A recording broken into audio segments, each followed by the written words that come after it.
How big can I get my heart to be? Thought Media Network proudly presents How much love can I get flowing out of me? The Real Talk Sisters. Deep, unfiltered, soulful conversations with Reverend Dr. Pjae Stanley, Reverend Kim Andrews, and Reverend Melinda Wood Allen. How big can I get my heart to be? Join us for Real Talk on Real Issues, Tuesdays, 2 p.m. Central, 1 o'clock Mountain. And now, let's join the Real Talk Sisters. How big can I get my heart to be? Hey. Hello there. Hey, Kim. Hi, everybody. Our friend, Reverend Dr. Pjae Stanley, is not here with us today. She is, I started to say manning the voting. She is personing the voting stations today. So doing her civic duty, which I have a lot of admiration for. So we'll just speak of her in her absence and say a little prayer that she makes it through this very, very long and stressful day. Yeah, she's taken a lot on. So yeah, our hearts and thoughts are with her. Absolutely. And we look forward to her being with us next week. Absolutely. Yay. So let's yeah, you go. do a check-in. I was going to ask you first. How are you doing? I am hanging in there. It's interesting that you suggested that we talk about resistance to change, because there are a lot of changes happening in my life right now, and they're not necessarily bad, but it's just a lot of changes, and just sort of dealing with the logistical, physical, catching up with that, with the fallout of all that, which can be exhausting. So I've been doing some of that and doing some running away from that. That maybe running away is too strong a word, but I took some days off this week. It's like, I'm not going to unpack anything. I'm not going to write anything. I'm just going to be for a few days.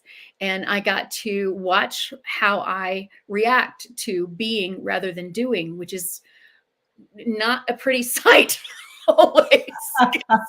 I like to do. And it's really, it's very interesting to watch myself when I go, wait, no, you said you weren't going to do that. So sit here and don't do that.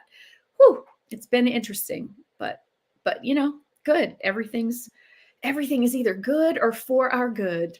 That's what I have to say. I kind of like that. Things are either good or for our good. Yeah. So I'm believing that. Right now when things are a little bit tumultuous and a little bit difficult. I actually believe that as well. So yeah, things are good or for our good. Mm-hmm. Yeah. If we choose. Yeah. Should you choose to accept that? Yes. Your mission, should you choose to accept it. Mission Impossible. Yeah. With the cassette disintegrating. Yes. Wow, that was a long time ago, wasn't it? Sorry, you young people don't even know what a cassette is. Yeah, there's that. I guess we could still find pictures. Yeah. How am I? I'm probably in about the same place. Some changes happening, and I am being still about it a lot, which also was against my grain. And now I'm finding it is more with my grain or in alignment with where I am now in life and my spirituality, and the fact that I'm just too darn tired to fight stuff now, Yeah. Or I'm unwilling to share my energy that way. I just, resistance is futile. Wow. Say the Borg. And so I am sitting and going, a lot.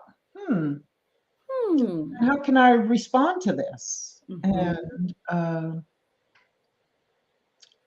if I need a tantrum, I do a tantrum for a little bit. And then I sit down, pull on my big girl panties and, or my spiritual panties. Which may be the same thing. Of our show, spiritual panties, pulling up the spiritual panties. pulling up the spiritual panties, which probably equal my big girl panties now. So there's been a merging of the panties. Yes. Yes. Yes. I mean, There's because been a merging. spirituality is about maturity. I don't think Yes. it's a bypass to try to be spiritually mature without reaching any emotional maturity. It just doesn't, Mhm. it doesn't really work. It doesn't Yeah. really, in my experience, it doesn't work. And in Yeah. my observation, it Yeah. doesn't work. So yeah. Yeah. So it's not a tumultuous time. It's, I'm saying okay a lot. All righty then. All All right. righty then. I That's imagine there's something in my spiritual bag to pull out for this, even though I don't know what it is at the moment. And I'm willing to explore. I'm willing to explore. So actually, exploration is a lot more fun. it is. Meeting change with curiosity. Ooh. Yeah. Big one. Yeah.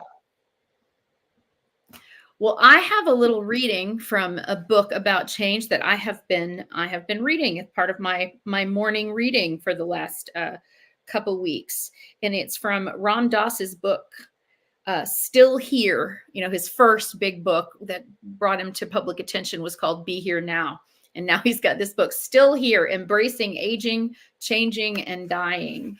And I'm going to just read a little paragraph from this.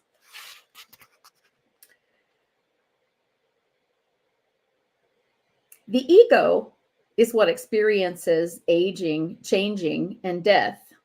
It doesn't continue, but it is nearly impossible for the ego to imagine its own demise. When the ego thinks it's dying, it mistakes itself for the whole body, soul, and awareness.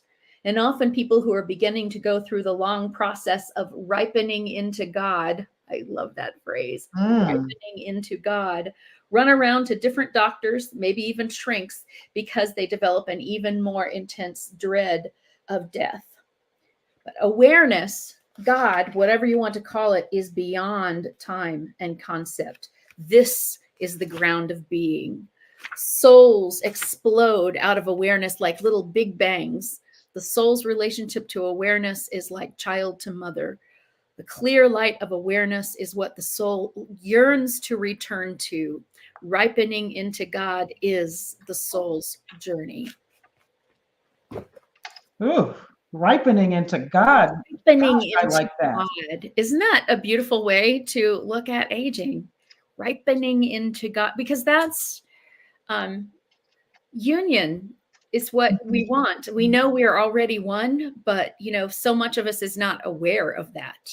We're not at one with our own awareness, because we're carrying around these bodies and these egos and the culture and all of the stuff we carry along with us that makes it hard for us to even, like he says, the ego can't imagine being gone. It just can't imagine it. Because it's it thinks it's the whole thing, but it's not the show. Awareness is the show. Consciousness is the show. Yeah. And so learning to identify with our consciousness, which does not change, rather than with our bodies and our egos, which are constantly changing, is where it's at. She said wisely, but can I do it well? Well, some days. But then there's that. Yeah. So in our pre-show discussion, we talked about two kinds of change: a change we ask for, which sometimes we still resist. I'm a master at that. And then the change that just happens, that comes from some shift in our relationships that we didn't see coming, didn't know about, for whatever reason. This. Yes, had blinders on. I never saw that coming. Ignoring of the red flags, waving all over the place.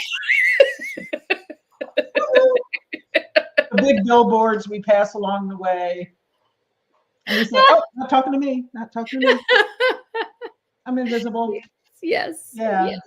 Until we actually hit the brick wall. Oh yeah, who knew there was a wall there?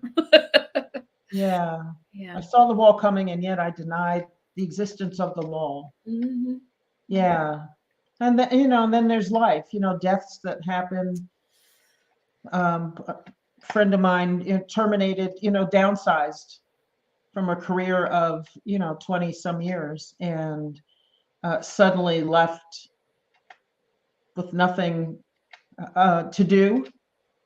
I didn't know who they were, didn't know how to define themselves, didn't know their use.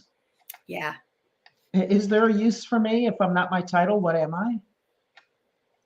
That was very earth-shattering for them. So yeah, change happens, and change is the only constant, right? We keep hearing that. Yeah. And now we're experiencing tons of it. Yeah. The Buddha said, life is dukkha, which I like to sometimes think of as life as dookie. But I like better what Scott Peck says about that, which is that in life there is suffering, not life is suffering, but in life there is suffering. It's just the way it is. And then the Buddha goes on to say, and all suffering is caused by our holding on to that which changes. That pain may come, change definitely will come, but the suffering is the holding on to the thing that's changing, trying to keep things the way they are. And, they're leaving our fingernail prints deeply embedded and, scratching along the surface as something is, we think, taken from us. That's the first time I heard that, I thought that's quite simplistic, and I had some eye rolling about it, about attachment. I was, really? And then the more I, sat with it, I thought, oh yeah, okay. I realized the times when I was really attached to something, an outcome, or the way things were presently, or the way I thought they were presently, and the shift in them was so uncomfortable that it took me a while to realize that I was the one, that I had the attachment, and that I could let it go and be okay, and probably be better. Yeah. And that only you could do that.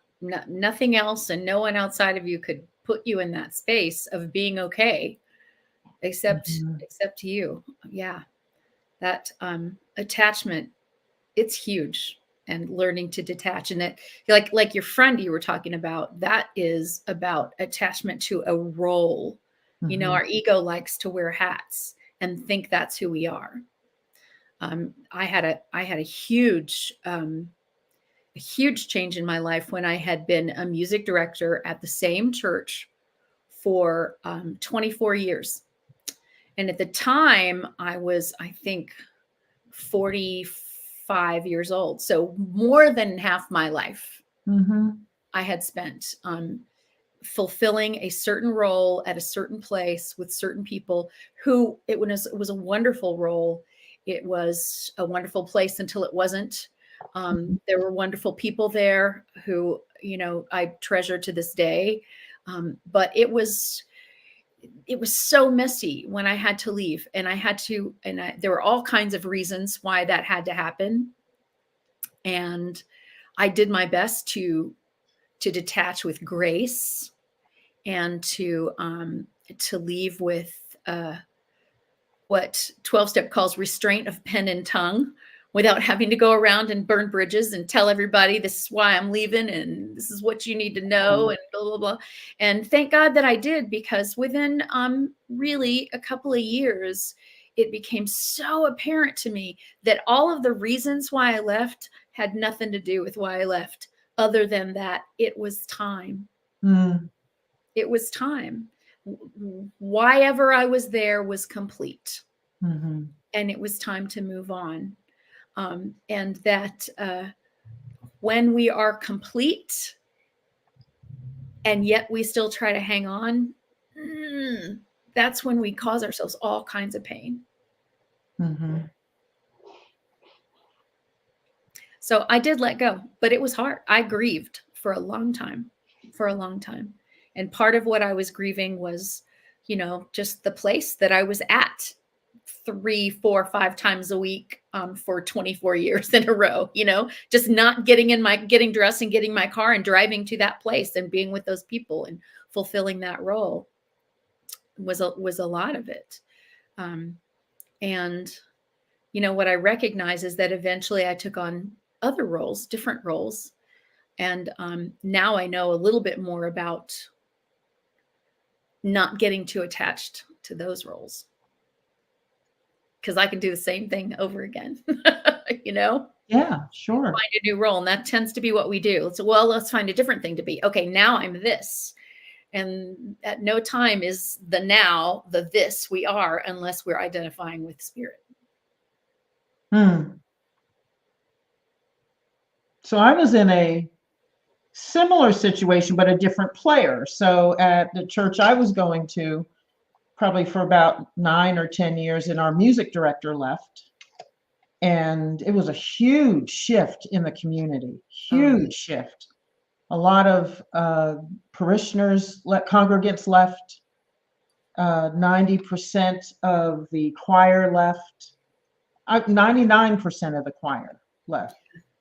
And so I was one of the few that stayed and really had to grapple with why I stayed and all the change that had to happen within the community for us to keep going. And then I had to decide, how do I keep going and not be angry, bitter, childish, out of alignment with who I say I am in this situation. But I knew that I was supposed to stay. I knew that. I wasn't always clear in the beginning about the why, but I knew that I didn't have clear guidance from spirit to exit that situation. So I stayed. And then, the changing in the guard happened, and I needed to face that. And how do I show up as the Kim that I can be proud of every day in that situation? So I, in an instant, had to let go of whatever had been before, as painful as it was, and be very present and very open. And I also wanted to be a beacon for others, because there was still a lot of communal pain in the place. Yeah. There was a lot of communal pain. I remember that. Mm-hmm. And there are still some vestiges of that. Yeah. Interestingly enough. And it's probably been 7, 8 years. So, and that kind of change when, because I did feel that certainly my role changed.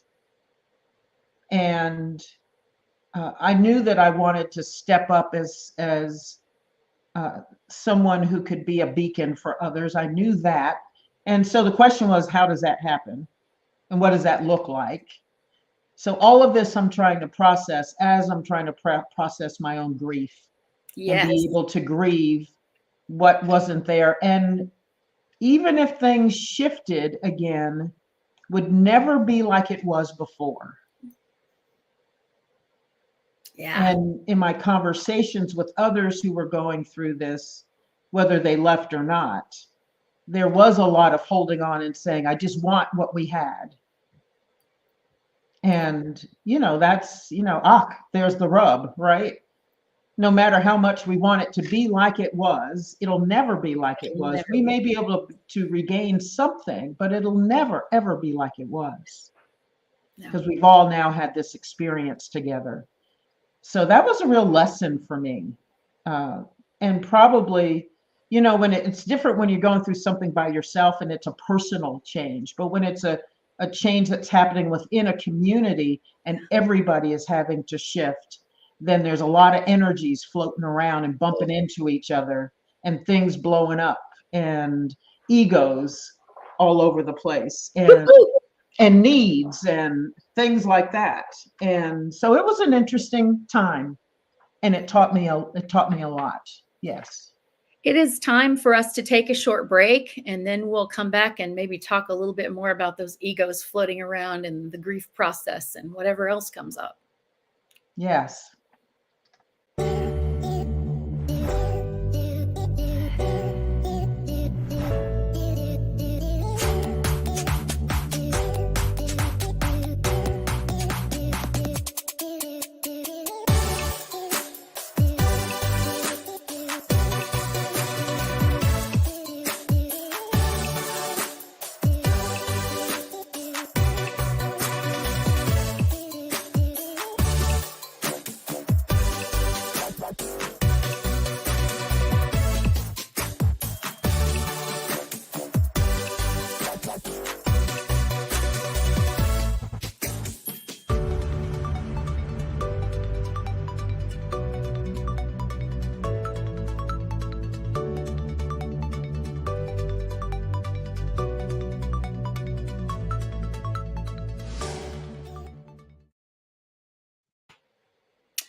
We're back. We're We're back.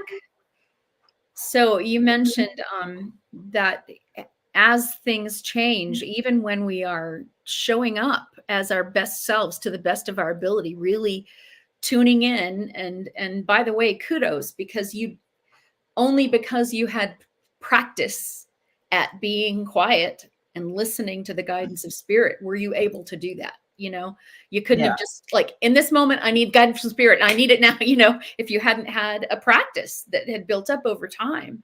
And so you were able to hear that guidance and to follow it and to show up graciously and with intent. And that didn't mean you weren't hurting just as badly as the people who left, or even more so. Yeah. I remember leaving in the morning to go to church and crying on the way. Yeah. Crying on the way and sitting in the car for a few minutes to gather myself to say, okay, now how do I walk through those doors? Mm-hmm. And I really had to leave my ego somewhere because, part of me, there's an ego part of me that likes to hit back when I feel like I'm hit. Mm-hmm. And I had to work with her, my evil twin, I call her. Yeah. She was tapping me saying, maybe we should say such and such. Maybe we should, just let them know what we think. Yes. And maybe just one good uppercut of a statement just to leave my mark. And there were days I was talking to myself saying, no, no, that's not how we want to show up. That's not how we want to show up. That's what I meant by restraint of pen and tongue. Cause I had that same, this part of me that's like, well, people need to know. They need to know the facts. Yeah. They don't know the facts. They're being lied to. They need to know. They need to know. And then I would say, but do they really need to know? Yeah. And more importantly, is it your place to tell them? Do you need to be the one to tell them? Because they need to know is a completely different thing from I need to enlighten them. That's an ego thing. Mm-hmm. It really is an ego thing. And what I finally came to was there is nothing that I know that is unknowable by anybody who chooses to investigate or ask questions or pay attention or anything. I don't have special knowledge here. And so the question became, who am I to try to damage someone else's relationship with this situation by imposing what I know, what my view, what my feelings about it are. It's not mine to do. And it just became very clear to me.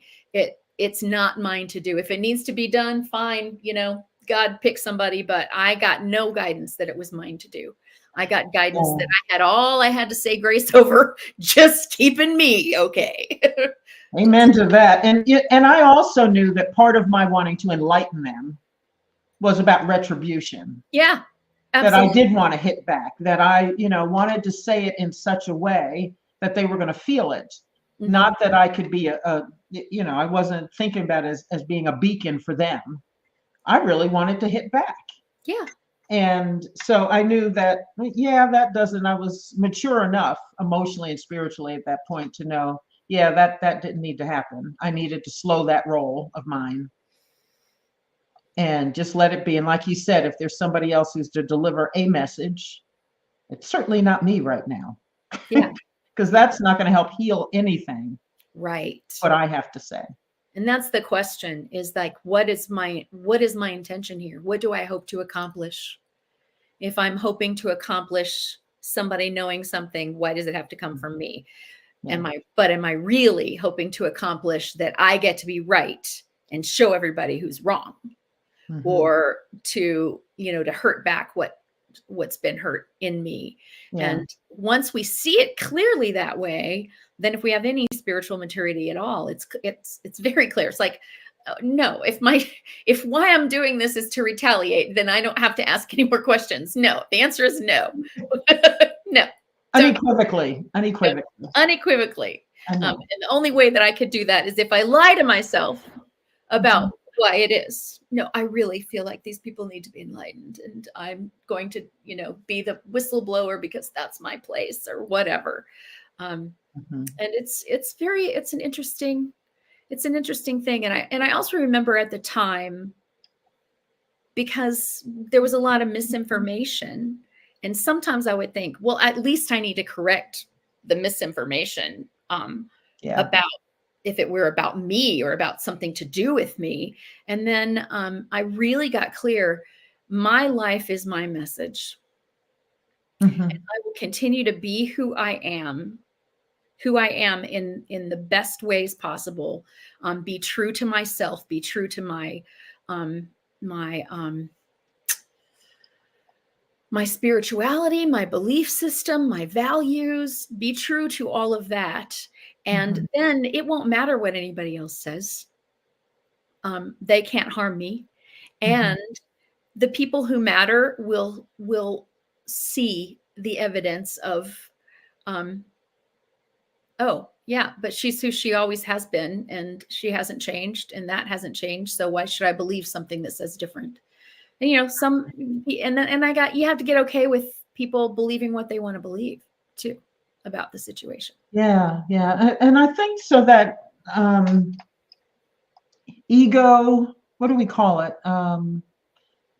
Once we've dealt with the ego and we realize where it's coming from and that we're choosing something else, I think that was, for me, was always probably a first step in transcending my resistance to change. Once I calmed my ego down and I allowed myself to think clearly, to feel fully, because a lot of times, with change, our emotions are all over the place.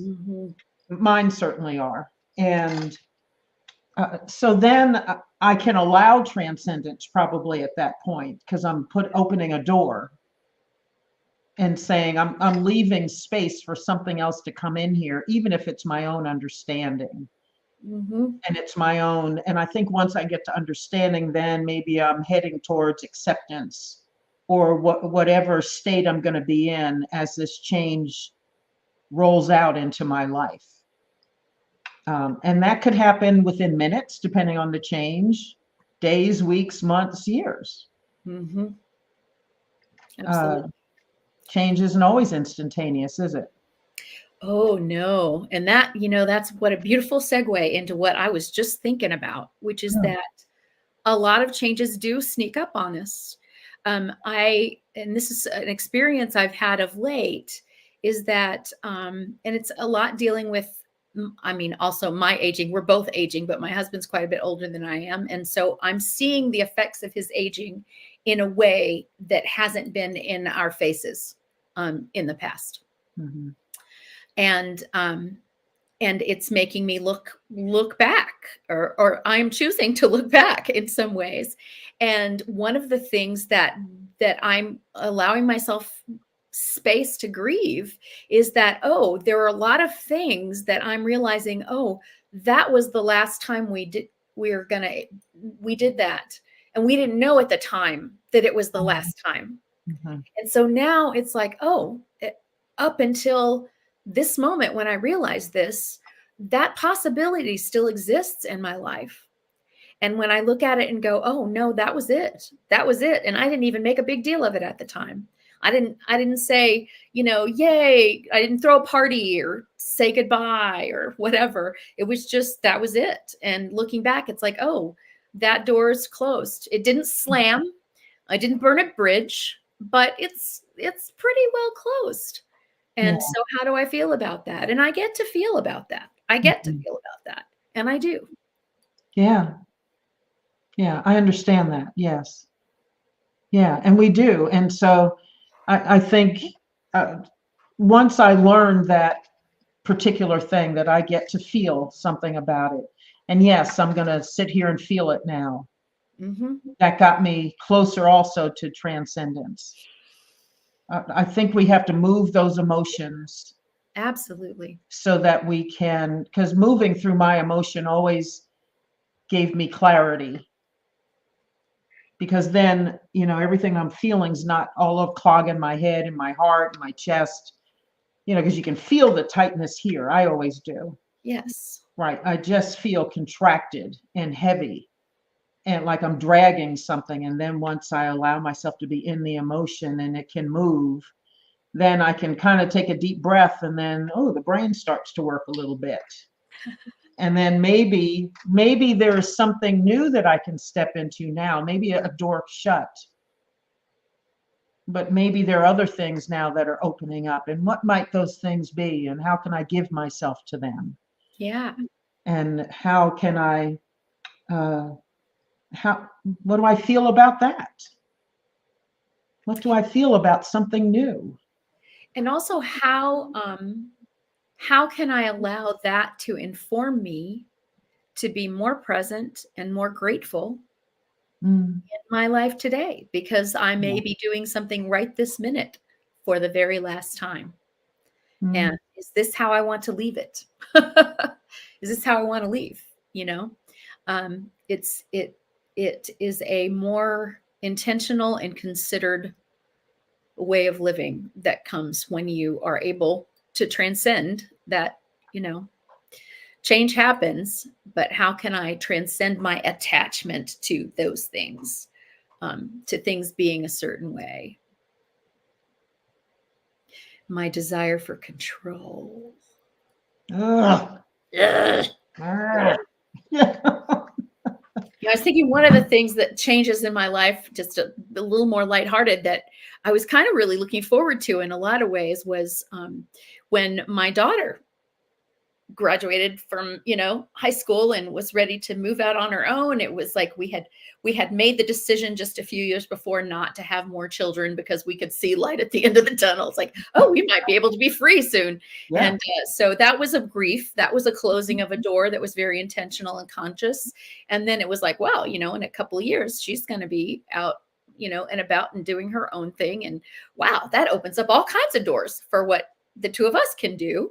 And, we can walk around naked in the living room if we want to, that sort of thing. And it really wasn't something that I was dreading. She was equipped. She was independent. She knew what she wanted to do. And boy, does she still. And yet I'm thinking I'm handling this so well. What's this empty nest syndrome everybody's talking about? I'm handling this so well. And then we are in the Albertsons, my husband and I, going shopping, and I reach for a box of Kraft macaroni and cheese, and I start bawling. It's like, I don't need to buy this anymore because she doesn't live in our house anymore, and she's the only one who needs it, and just lost it in the middle of the Albertsons. And, now I tell that story as a humorous story, but at the time it was just like, oh, wow, this really happened. She's really doesn't live with us anymore. I mean, she's still in our lives, but she doesn't live here anymore. We don't have to buy the kind of food she wants. It was that very specific detail of the loss, and those are the kinds of things that can blindside us when we are when we're moving through grief, when we're moving through change, is that we can look at the big picture and go, oh yes, I'm very expansive. I can hold all of this. and not even realize that our emotional connection to it until some specificity, hits us. Yeah. Yeah. And then we make space. Yeah. Yeah. Make We get a space for trigger. things. Yeah. Yeah. I have a friend whose daughter is getting ready to go to college. It's her senior year. So she is in her last couple of months of senior. And she's been grieving. She's actually had this anticipatory grief for a while. And it's really not anticipatory because, like you were saying, she's had a lot of last things since last summer. So when she began her senior year, then it was like, oh, the last time she'll be going to school and I'll be taking her last year in high school. And then the last time she does this. And then here comes senior pictures and prom and applying for schools. And where's her daughter going to go? Is she going to be local? Even if she's local, she's not going to be living at home. And if she's away, that's something different. And of course she wants her daughter to spread her wings. Her daughter's very much like yours, knows what she wants. She's going for it. She is not looking back and is very excited about this change. And so here my friend is thinking, oh, okay, all right, this is unsettling. And I'm actually grieving. And so she's had quite a bit of tears, and she just lost her second parent, just died last year, her father. And so she's almost alone in her navigating through this transition. And so everything that is happening, she's wondering, oh gosh, my dad would have enjoyed this, because he lived right down the street and was very close with them. And her mother's been gone now for a number of years. But, now so the grief is stacking on top of each other. The loss of her father, and now her daughter transitioning out into living her own life. And it's been very, very challenging for her, even as she says yes to this, like you said. Yeah. And it's a natural part of life. She's excited for her daughter, and her heart is hurting. Yeah. Yeah. That's that. And I have this feeling that when we grieve something, it triggers all the other grief within us. Even when I think I have mourned my parents very thoroughly, and yet it still can just hit me from the side, sometimes. And particularly, I think in big life transition type things, when I don't know if this is a thing for you, but when I realized, oh, I'm standing at the head of the line right now. Oh yeah, I'm there. Yeah. The elders, the people that I call and go, hey, my hair's on fire. I need you to help me, mommy, daddy, grandma, aunt, whatever. There's nobody now. I'm the one people are calling. I'm like, what? you calling me? What? Yes, I'm right there. I'm at the exact same place. Yeah. But we're in moments, we are sitting here saying, who am I going to call? Yeah. Who do I get to call? Thank God for you and Pjae. Right. Because you're the ones I call. And you're the ones who mother me in times when I need somebody. And, sometimes you're my sisters. Sometimes we are, girlfriends. Sometimes we are mothering each other, nurturing each other. And so, yeah, it's hard when you're, at the front of the line and people are calling us. And as ministers, there's a lot more of that because, we're mothering a congregation. Yes. So it's a lot, isn't it? It's a lot. Where do we run? Yeah. Who do we call? Who are you going to call? Well, and that brings up, there's been some loss in my church community lately. Some very cherished members. One that I was particularly, the whole church was close to because he just had that kind of personality, but I was particularly close to him. I mean, really, I can't tell you how many times just in the last couple of months, I'll watch a movie and I'll think, oh, I need to call Bill and say, have you seen this yet? So we can dish about it or whatever. And he's not there anymore. And so I'm navigating my own personal grief around this. And I'm also navigating his wife, who I'm also very close to. who has just lost her partner of 35 years. Yeah. And as I'm navigating, my husband is ill. And is that going to be me someday sooner than I would like? And also navigating, I have this whole congregation who felt close to him. So there's all that. There's layers and layers. And one thing that I know is that it does not help me to pretend I'm more okay than I am. Right. And the truth is, I really am okay. There are, and you talked about this earlier, there are tools that I have that can ensure my okayness from day to day. Doesn't mean I'm going to like it. Doesn't mean I'm going to like how I feel. Doesn't mean I won't get tired. It doesn't mean I won't need to throw a tantrum every now and then. But there are tools that I've spent, decades intentionally drawing to myself and practicing with and getting ready for the day when I need to use them. And they're there for me to fall back on. So it is about time for us to take another break, and maybe we can talk about what some of those tools are in our toolboxes as we come back. Let's do that. All right. Thanks.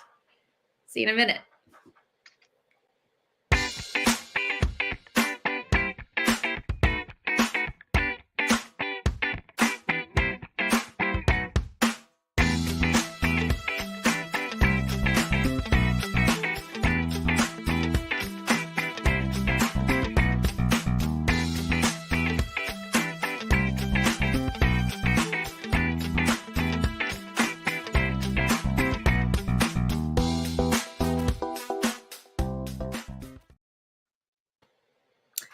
We're back. So, tools. What's your favorite tool?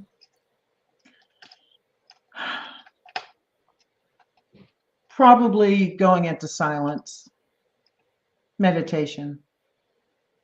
And, I find that if I am highly emotional, I need something to help me fall into meditation. So I may need music. And for me, it's generally music. So that I can, when I'm in meditation, so the music helps me emote. If I got tears or whatever it is, I can do that. If I need to flip the switch from spiraling down into negativity and doubt, that the music helps me shift so that once I get into meditation, it is peaceful and I am in the awareness of God consciousness, and that I am really resting and refreshing myself in that silence, rather than continuing the tantrum in quiet. Yes. For me, it's different. Yeah. I could be in the quiet resisting, but sometimes I need something to help me segue into silence and peace, so that meditation is really, so maybe that's a combination of tools. I don't know. Maybe that's what that is. Yeah. How about you? The music is always, for me, it's my happy place. It's my grieving place. It's my spiritual place. It's my everything place. And like you, sometimes when the emotions are so big, I don't want to be in the silence with that. I know. That mess. No. It's like an invitation to a panic attack. I'm going to sit here while all this is swirling and let it swirl in the quiet. And I never swirl up. I always swirl down. Yes, right. Oh yeah. It's always spirals going this way. Yes, exactly. Down the toilet. Down the drain. Yeah. And so chanting is good for me. It helps me a lot. And sometimes I have particular ones that I like to do that draw me in because of the the words. And then there are times when I need to just disconnect even from words. And so I go with the Sanskrit or even a Latin chant that where I'm not so connected to the meaning of every word, but I can allow the music and the prosody of the words and the music to do its work in me. Yeah, I understand that, because sometimes I need to vocalize like you. I may need to sing something and cry through it. Or I just need to listen. I may find some of my favorite instrumental classical music to listen to. So it depends on what the emotion is or what the circumstance is. Do I need to sing through this, chant through this, or do I just need to sit and let the music move me through whatever it is? Yes. And I also find that it is helpful because we're talking about practice here, right? When you practice something, you get good at it. Generally, you can do it more efficiently and more quickly than if you don't practice. So, right? And so there are certain things that are, I think of them as shortcuts. Like any music will do it, but there are certain, it's like, okay, I need this right now because I know that's the arrow to this place. No time to meander around and eventually get there. I need the arrow, and I know what that arrow is. And I think music does that for me, but also there are rituals that help as well. You know, if you always light a candle with a certain scent when you meditate, then when you light that candle and smell that scent, it can take you into a meditative, space. That's the point of incense, is that it becomes associated with what you're doing while you're smelling the incense. And then it's you're meditating, you want incense, or you smell incense and suddenly you want to meditate, or whatever the rituals may be. It helps me to have, not that I can't meditate anywhere, but I have a particular chair that I come and sit in, and I have, in a particular room, and I have, things around me. I have the books that I like to refer to, because sometimes that's my way in, is to pick up something that's inspiring, that's going to take me, to a deeper place, get me out of my own thoughts and into someone else's thoughts for a moment, especially if their thoughts are particularly spiritualized ones. It can get me out of, and so all of those are tools and the ways into a single tool, which is meditation and prayer. Yeah. Sometimes I need to be reminded of my truth. And so that might be why I read a particular thing. And I have a habit with my favorite books that I will write, like on the first blank page when you first open the book, page such and such, self-mastery, or page this, what about loving myself, or something. And then that way I can go back, look at that list and say, okay, where's that? I know I got that passage and I know it's in this book. Where is it? And usually there's a Post-it note or something in there, because I go back to that fairly regularly. And that'll help remind me of my truth, because I'm in my emotion, I have forgotten. Yes.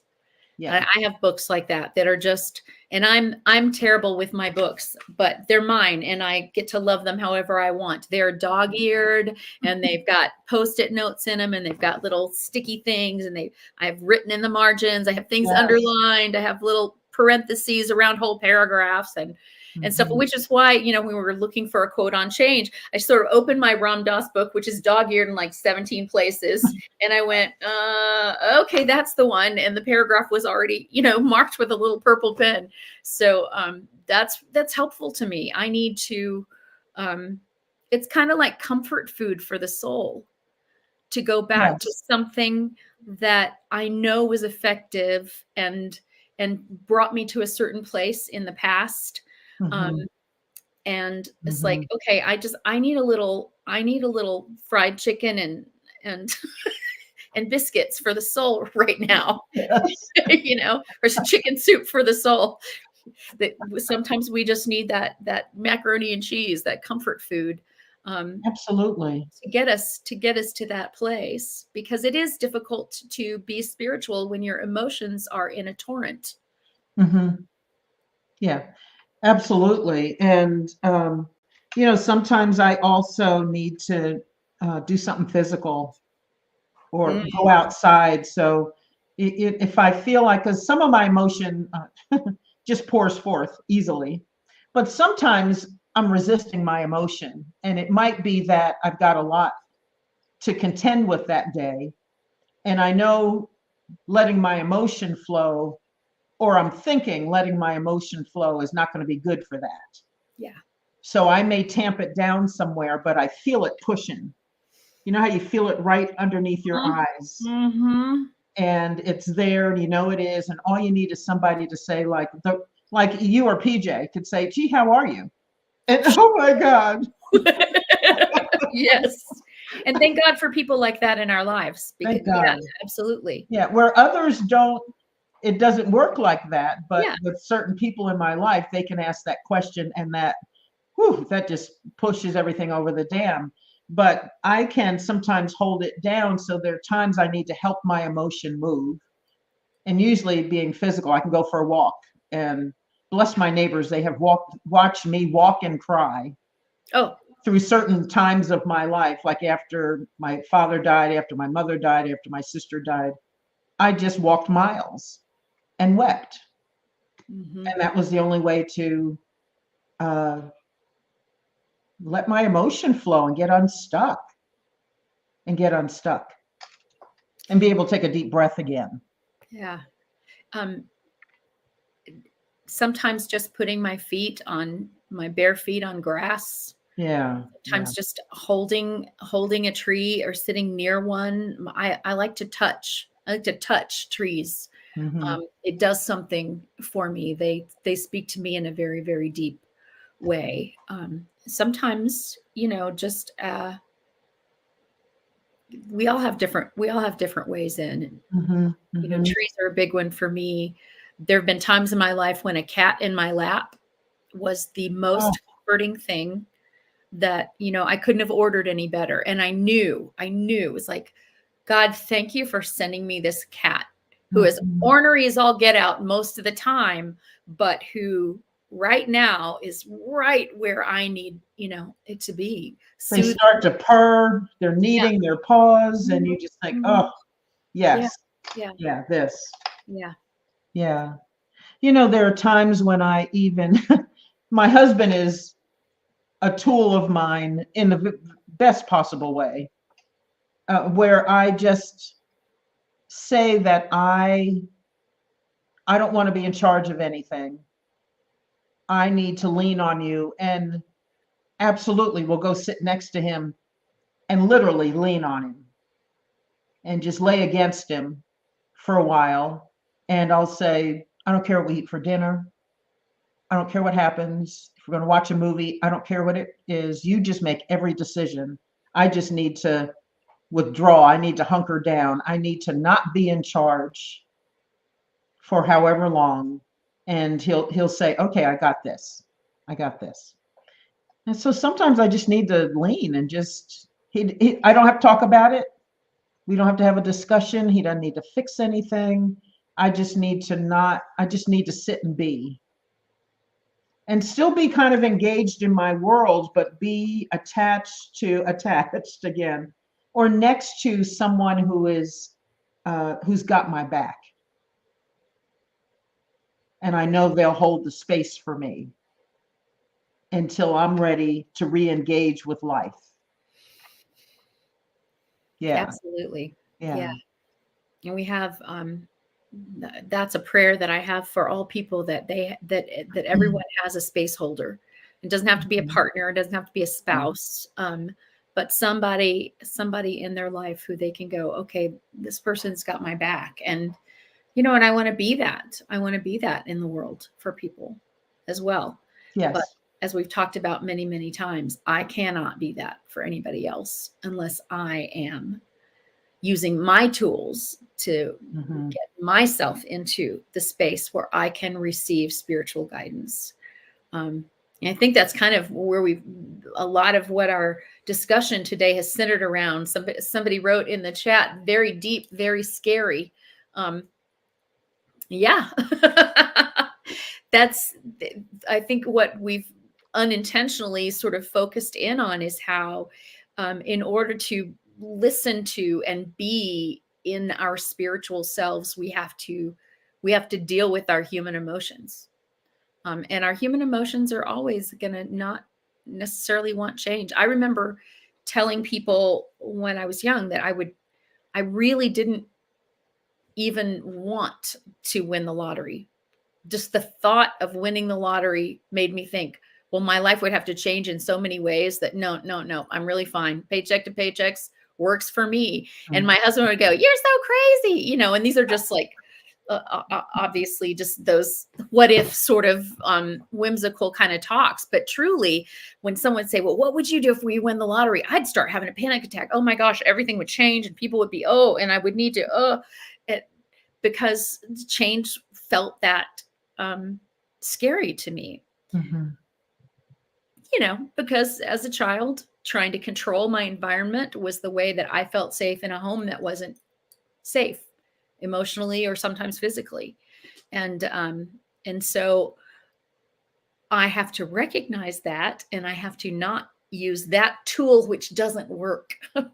Maybe it worked when I was a child, to get me through whatever that was. But I know that tool of clinging, that tool of trying to make everything around me perfect, that tool of trying to control my environment does not work.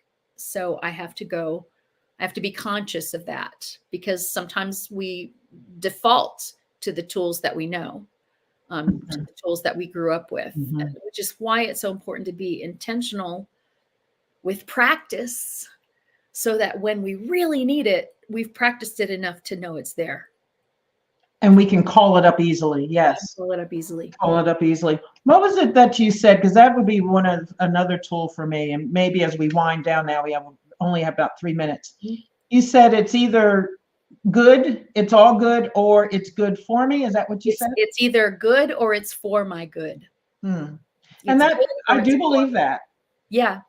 And sometimes just saying that out loud to myself helps me move forward and transcend change. That yes, I can lean into this.